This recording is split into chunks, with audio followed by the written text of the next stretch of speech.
Di balik tarian indah Nyi Hiyang Ayu, Deddy Mulyadi ternyata menyimpan kesedihan mendalam.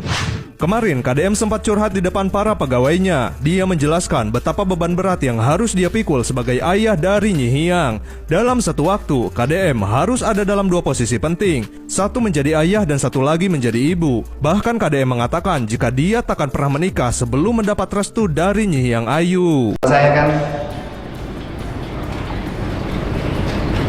punya anak yang harus berkorban, mengorbankan dirinya, tidak punya ayah dan ibunya bareng.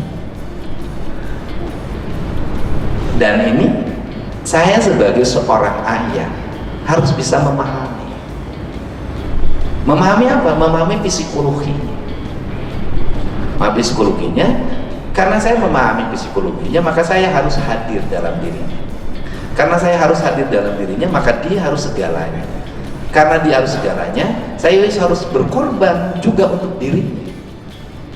Kalau kemarin dia kehilangan ayah, jauh dari ibunya, hari ini dia bersama saya, dia tidak boleh kehilangan ayahnya dan tidak boleh kehilangan ibu. Karena dia tidak boleh kehilangan ayah dan boleh ingin ibunya, maka saya harus melakukan dua hal, menjadi ayahnya dan menjadi ibunya.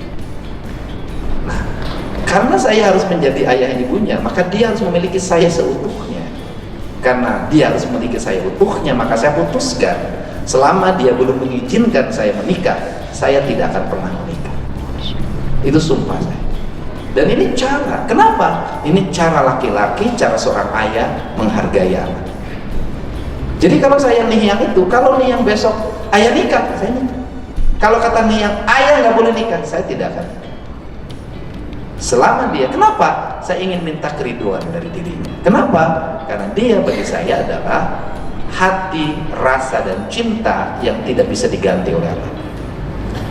Maka merubah mindset anak yang hiperaktif, kemudian kehilangan fokus, sulit bicara waktu awal, kemudian merubah menjadi mulai fokus, kemudian mengarah pada satu visi kegiatan, dan bisa menari bagi saya sudah luar biasa. Bisa membaca sudah luar biasa. Bisa menulis sudah luar biasa. Kenapa? Anaknya hiperaktif. Nah, untuk itu maka saya tidak boleh jauh dari sampingnya.